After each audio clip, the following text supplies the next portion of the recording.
બાપ દાદાના રસ્તે ચાલીને દીકરાને પણ ડોન થવાના અભરખા હતા અને આ ડોન થવાના અભરખામાં એક વ્યક્તિનો જીવ લીધો છે। વાત છે અમદાવાદના કુખ્યાત બુટલેગર કિશોર લંગડાના પૌત્રની, જેણે અમદાવાદમાં અકસ્માત સર્જીને એક વ્યક્તિને મોતને ઘાટ ઉતારી દીધો છે। વૈષ્ણવજન તો તેને કહીએ જે પીડ પરાઈ જાનાને રે। નમસ્કાર, નવજીવન ન્યૂઝમાં આપનું સ્વાગત છે। હું છું જયંત દાફડા।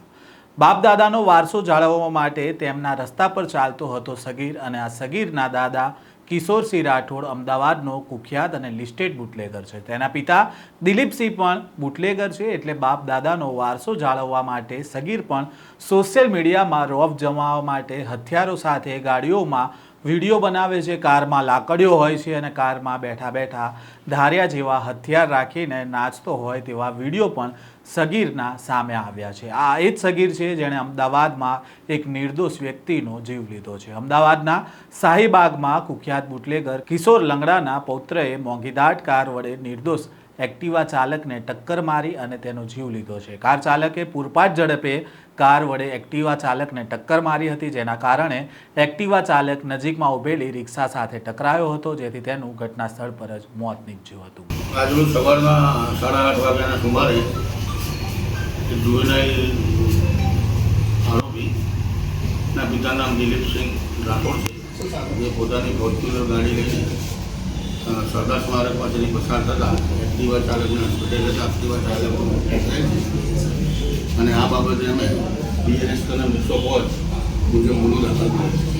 ઓફિશિયલના અધિકારીઓને બોલાવેલા છે અને સ્પીડ કેટલી હતી એની ચકાસણી કરાવવાની।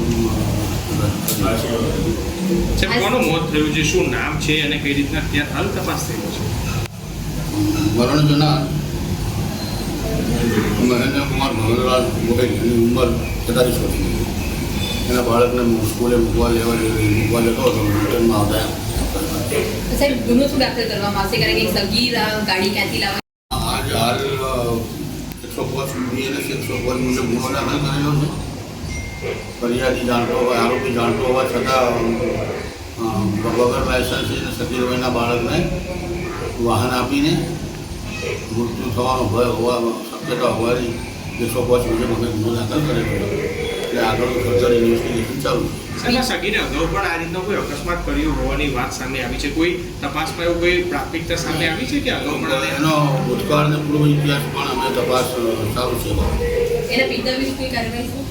એના પિતા વિરુદ્ધમાં આ જ એફઆઈઆરમાં 199 મુજબ ગુનો દાખલ કરેલો છે। શાહીબાગમાં આવેલા સરદાર પટેલ સ્મારક ખાતેથી અસારવામાં રહેતા મહેન્દ્ર ગોહિલ એક્ટિવા લઈને પસાર થઈ રહ્યા હતા। આ દરમિયાન કાળા કલરની ફોર્ચ્યુનર ગાડી લઈને આવી રહેલા સગીરે મહેન્દ્રભાઈને પૂરપાટ ઝડપે ટક્કર મારી હતી, જેના કારણે મહેન્દ્રભાઈ એક્ટિવા લઈને રસ્તાની બાજુમાં પાર્ક કરેલી એક રિક્ષા સાથે અથડાયા હતા અને મહેન્દ્રભાઈને માથાના ભાગમાં ગંભીર ઈજા થતાં તેમનું સ્થળ પર જ મોત નીપજ્યું હતું। મહેન્દ્રભાઈ ગોહિલ અસારવા વિસ્તારના રહેવાસી હતા અને સેલ્સમેન તરીકે નોકરી કરીને પરિવારનું ગુજરાન ચલાવતા હતા। પોલીસ દ્વારા તેમના પરિવારજનને જાણ કરવામાં આવતા તેમનો પરિવાર પણ ઘટના સ્થળ પર આવી પહોંચ્યો હતો, જ્યારે રિક્ષા ચાલકને પણ ગંભીર ઈજાઓ પહોંચતા સારવાર માટે સિવિલ હોસ્પિટલમાં ખસેડવામાં આવ્યો છે। કાર ચાલક સગીરના અકસ્માત બાદ તેના હથિયારો સાથેનો કારમાં વિડીયો વાયરલ થયો છે અને કાર ચાલકના પિતા અને દાદા બંને કુખ્યાત બુટલેગર પણ છે। ઉલ્લેખનીય છે કે અમદાવાદમાં